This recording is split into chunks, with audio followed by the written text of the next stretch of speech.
At least 11 people were killed and nearly 100 injured on Sunday in a train accident in Egypt's Kaliubia province north of Cairo, according to a statement by the health ministry. Eyewitness Medat Abdel Raouf stood in disbelief. We don't know what happened exactly. The carriages derailed. Many people died. There are many people under the derailed carriages and we cannot get them out. We don't know what to say. We are tired. There have been 4 train accidents in 1 month. Egyptian National Railways released a statement that said the train was heading from Cairo to the Nile Delta city of Mansoura when 4 carriages derailed at 1:54 p.m., about 25 miles north of Cairo. The cause of the accident is being investigated. More than 50 ambulances took the injured to 3 hospitals in the province. The derailing is the latest of several recent railway crashes in Egypt. At least 20 people were killed and nearly 200 were injured in March when 2 trains collided near Tata, about 275 miles south of Cairo. 15 people were injured this month when 2 train carriages derailed near Minya al-Kam city. Egypt's transportation minister has faced calls to resign from some Egyptians on social media. He has rejected these and vowed to keep working on developing the aging rail network. That report by Freddie Joyner of Reuters.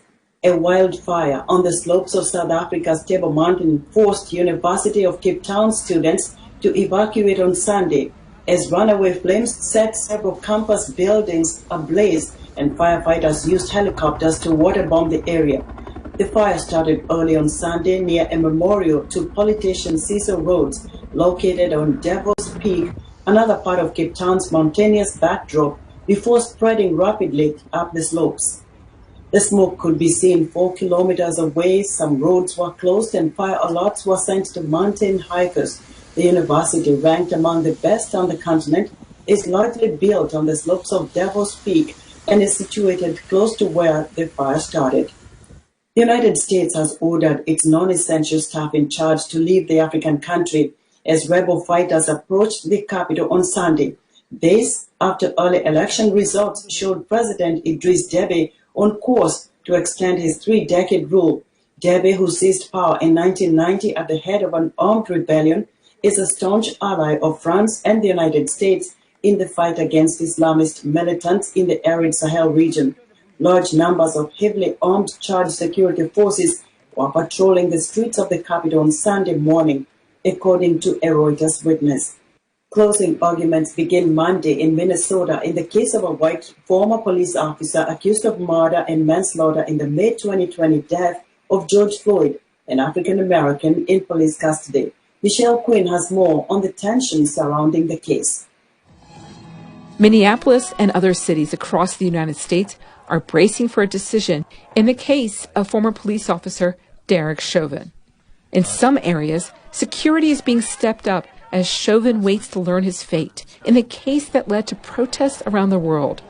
He faces years in prison if convicted. The outcome that we pray for in Derek Chauvin is for him to be held criminally liable for killing George Floyd, because we believe that could be a precedence of finally making America live up to its promise of liberty and justice for all. Prosecutors called witnesses who said Floyd died because Chauvin pinned his knee to the back of Floyd's neck for more than 9 minutes, depriving him of oxygen. Witnesses say Floyd repeatedly gasped that he could not breathe. One defense expert contends Floyd died from a heart attack brought on by high blood pressure and underlying drug use. Chauvin arrested Floyd on suspicion of passing a counterfeit $20 bill in May of last year. Police departments across the United States find themselves in a difficult position, preparing for protests that are about policing itself. That is especially true in cities such as Ferguson, Missouri, which has seen police-involved deaths of black people. It's a difficult situation for us to deal with, and we're all watching the trial to see, how things unfold with it, and with the understanding that if Derek Chauvin is not held accountable, that we probably will see, an outpouring of frustration from that verdict if it does go that way. Frustration and anger about Floyd's death and that of other minorities in cases involving law enforcement come as a bipartisan group of congressional leaders discusses a police reform bill. The George Floyd Justice and Police Act, which would ban chokeholds and set up a national registry of police misconduct and other measures, passed the House of Representatives in March with no Republican support. To pass the Senate, it will need the support of at least 10 Republicans. Michelle Quinn, VOA News. Strategic competition with China was one of the main issues discussed in President Joe Biden's Friday meeting with Japanese Prime Minister Yoshihide Suga, the first foreign leader to visit the White House since Biden took office. White House correspondent Patsy Widakuswara has this report. A reaffirmation of U.S.-Japan alliance for a free and open Indo-Pacific by Prime Minister Yoshihide Suga and President Joe Biden at the White House on Friday. We committed to working together to take on the challenges from China and on issues like the East China Sea, the South China Sea, as well as North Korea. Suga is the first foreign leader to visit in person, a testament to the Biden administration's foreign policy priority. Our alliance has served its role as the foundation of peace and stability for the Indo-Pacific region and the world. The leaders committed to assist vaccination efforts in the region and pledged aggressive actions on climate change, including advancing clean energy technologies. Suga will attend a virtual leaders summit on climate hosted by Biden next week. And help nations throughout the Indo-Pacific region, especially developing countries, develop renewable energies and decarbonize their economies. The decades-old U.S.-Japan security alliance is based on a post-World War II treaty where the U.S. pledges to defend Japan, including with its nuclear umbrella. In exchange, Japan hosts over 20 U.S. military bases, enhancing American military posture in the region. The summit came amid increasing Chinese military pressure on Taiwan, but neither Biden nor Suga gave detailed comments on the issue. Both governments understand that this is a delicate moment in the relationship with China, that they don't want to incite or provoke activities that they don't desire, but on the other hand, they want to be firm about the U.S.-Japan alliance being fully functioning in any case, in any moment of threat to themselves or to the region. Biden and Suga focused on economic cooperation, including finding alternatives to the 5G network of Chinese firm WEWE and ways to diversify supply chains seen as over-reliant on Beijing. Chinese human rights issues, including Uyghur Muslims in Xinjiang, were also discussed. Beijing has expressed serious concerns over what it described as U.S.-Japan's negative moves and collusion against it. Suga promoted Tokyo's role as host of the pandemic-delayed Olympic Games, now less than 100 days away. Questions remain on whether the Games can be held safely, given a resurgence of the coronavirus in Japan. Tokyo has assured us they will keep in close contact with Washington as their plans develop, but I don't have any more beyond that. Prior to meeting Biden, Suga continued the tradition of Japanese leaders paying respect at the tomb of the unknown soldier in Arlington National Cemetery, a gesture of goodwill between two countries who were once the fiercest of enemies, now the best of friends. Patsy Widakuswara, VOA News. Muslims are currently observing the holy month of Ramadan, but with COVID restrictions still in place, mosques have had to grapple with how to keep worshippers safe. VOA's Alam Burhanan has the details in this report narrated by Nova Howadi.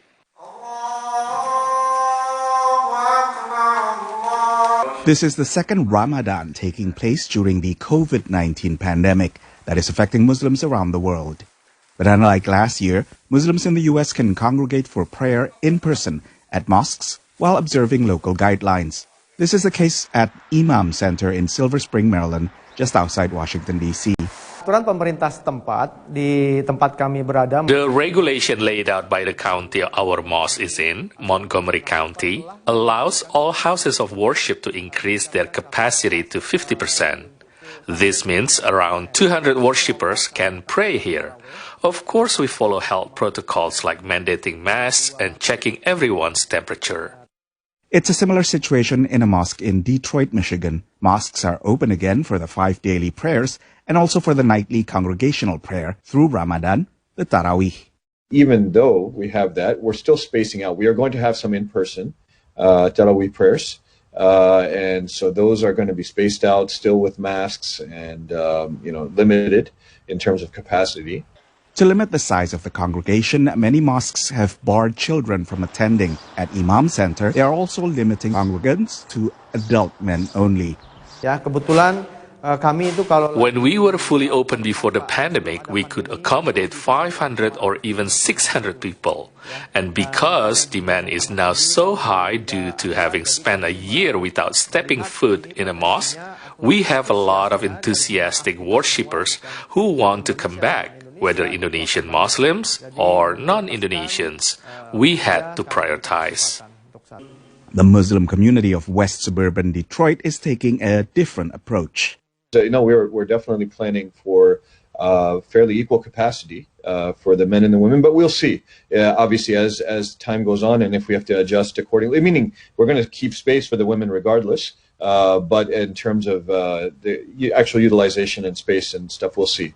Both mosques stream the prayer so that worshippers at home can still tune in to the nightly sermon. So, inshallah, the Prophet Muhammad. What hasn't changed from last year are religious studies and other activities, which continue online.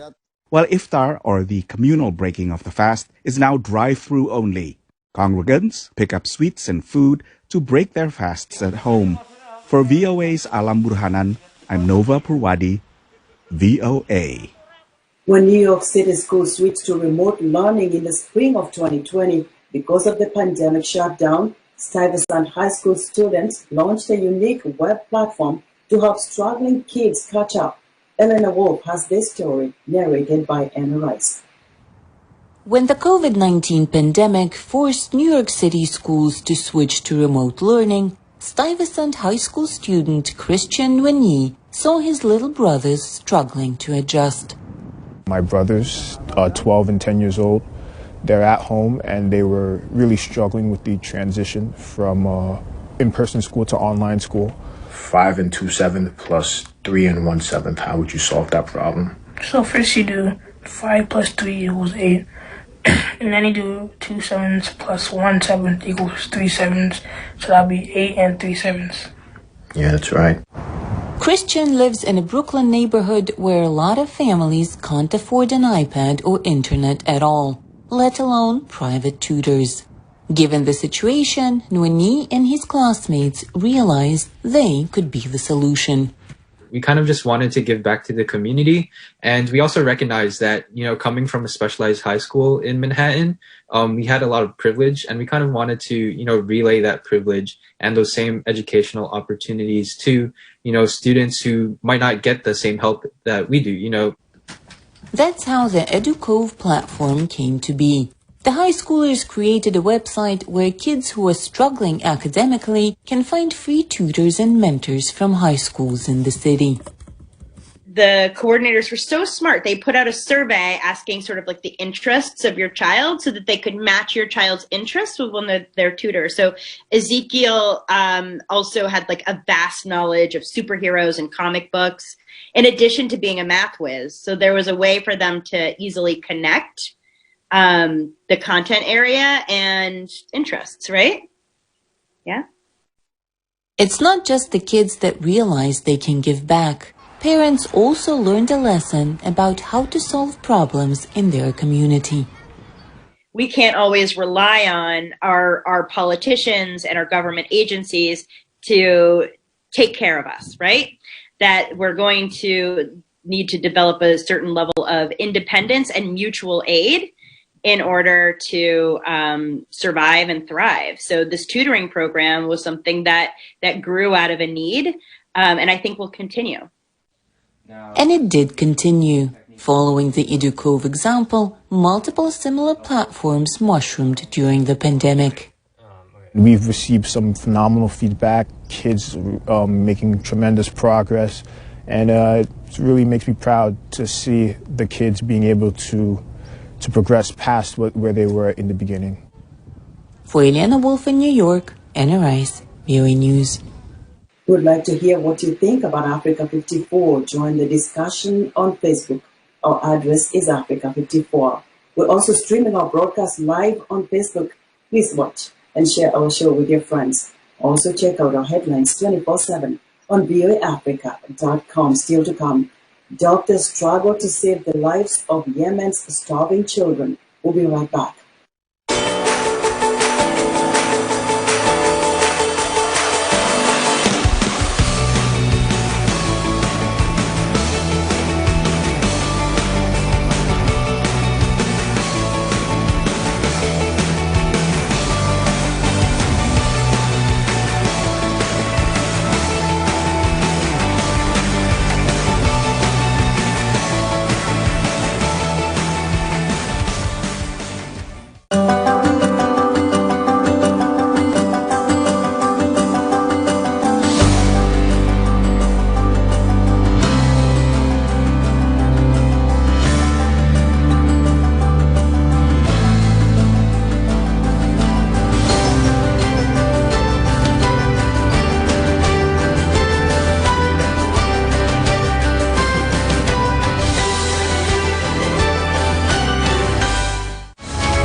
Welcome back to Africa 54.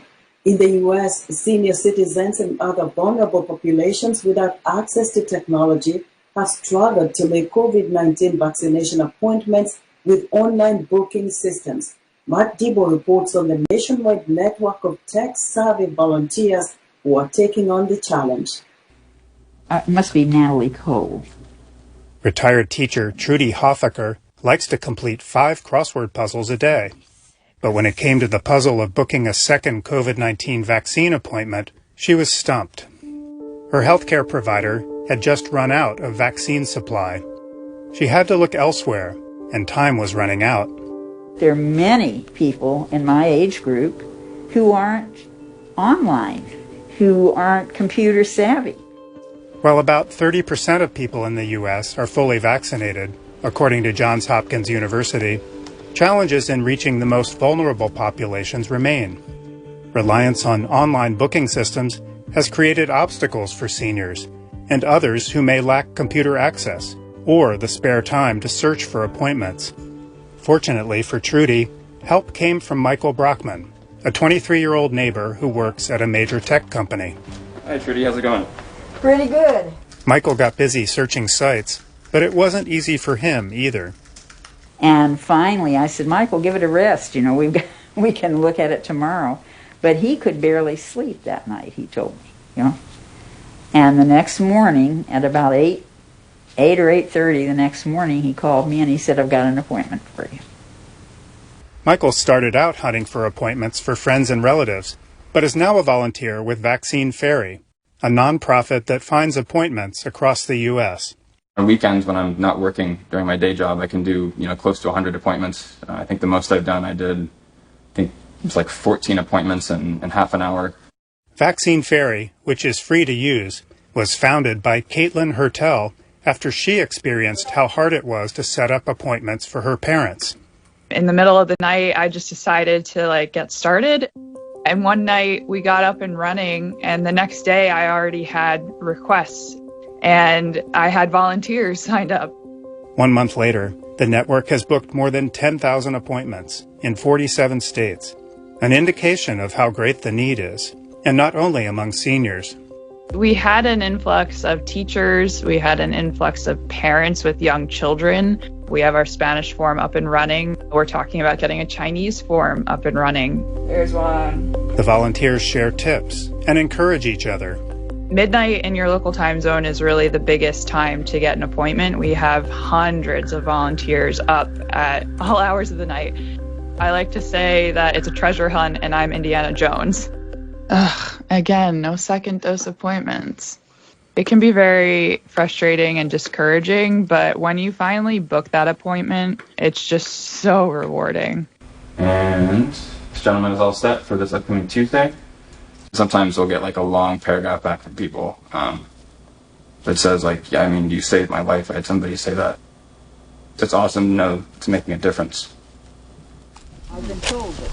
Matt Dibble for VOA News, Sunnyvale, California. After years of uncertainty and economic hardship brought by erratic weather and trade disputes, grain commodity prices are booming as U.S. farmers head to the fields to plant this year's crops. It's news that brings both hope and concern for farmers. WEWE's Ken Faribault reports from Illinois.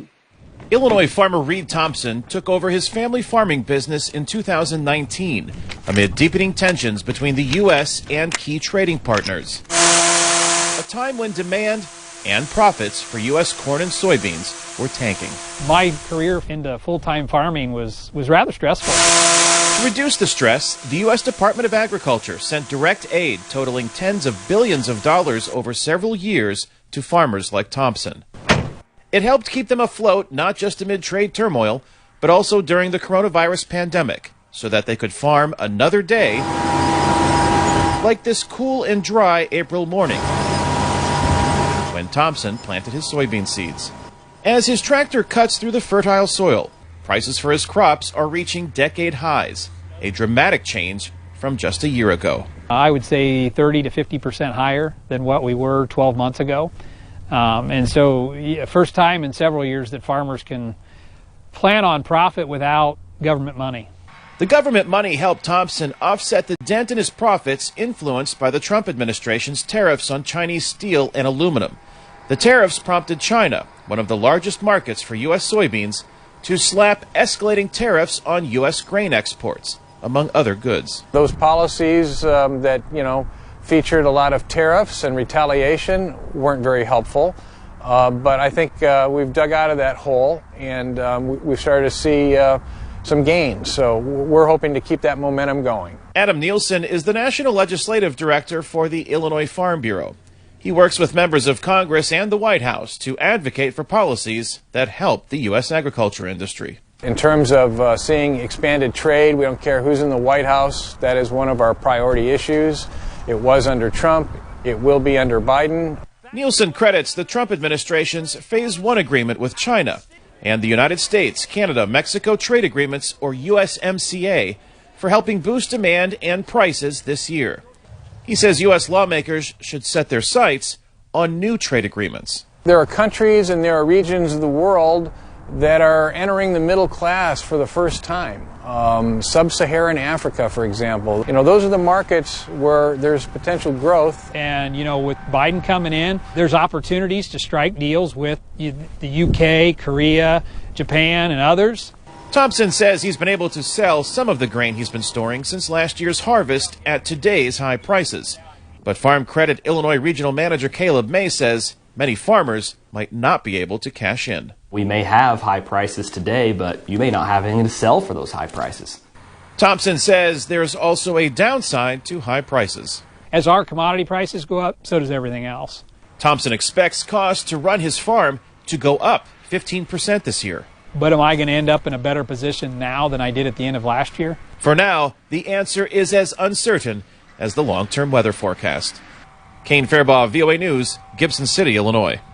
The Oscar-nominated documentary Hunger Ward by award-winning filmmaker Sky Fitzgerald chronicles doctors' struggle to save lives of starving children in conflict-ridden Yemen. VOA's Penelope Pulu spoke with the Oscar nominee and filed this report.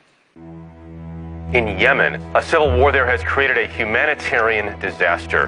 For every child killed by bombs and bullets, dozens are starving to death. This could be the world's worst famine in 100 years. Oscar nominee Sky Fitzgerald tells VOA about his experience filming inside the ill-equipped children's hospitals in the war-torn area. Where you really truly learn the heart of the matter is by going to the original source or to the event itself. And I listened to the mother whose child is on the cusp of death because she can no longer afford to buy food for her child. Sky Fitzgerald says diesel shortages from Saudi Arabia's sea blockade of Yemen leaves hospital diesel generators without fuel. So if you don't have diesel for those generators, you can imagine what starts to happen, from the lights to the refrigerators that store food to the lab, where they store the blood. The whole sort of medical apparatus which supports these clinics and hospitals shuts down. Children with severe acute malnutrition, or SAMs, require specialized diets to recover. Some, like Omeima, recover. Others do not. The filmmaker says understaffed clinics depend on family members to care for these very fragile children. This often leads to tragic outcomes because relatives don't always understand doctors' instructions. It adds this whole nother layer that is just heartrending, because here's this loving grandmother who's trying to do the right thing for her grandchild, and yet it contributes to the death of the child. Hunger Ward is Fitzgerald's third documentary on a humanitarian crisis. The first, entitled 50 Feet from Syria, focused on the civilian impact of the Syrian conflict. The second, Lifeboat, followed refugees' perilous trek on rubber boats from the coast of Libya through the Mediterranean Sea to Europe. Fitzgerald hopes to raise awareness of Yemen's famine. Sort of like a moral imperative to find some way to try to make this invisible war visible, or at least more visible to the broader audience in the West. Because I think it's so often, I think if you ask the average American, they probably couldn't point on a map to where Yemen is. U.S. lawmakers are calling on the Biden administration to urgently push Saudi Arabia to lift restrictions on imports to Yemen, where the United Nations says nearly 50,000 people are already starving to death. Penelope Pulu, VOA News, Washington. And that's our show for today. Be sure to watch Africa 54 on our website at voaafrica.com. From all of us here in Washington, thanks for watching. Hello, welcome to Straight Talk Africa, live from the Voice of America headquarters here in Washington. I am Shaka Sali. Straight Talk Africa, we call it like it is. We discuss issues that reflect the interests of our audience without fear or favor. We are guided by facts, and I look at myself as a servant of nothing but the truth.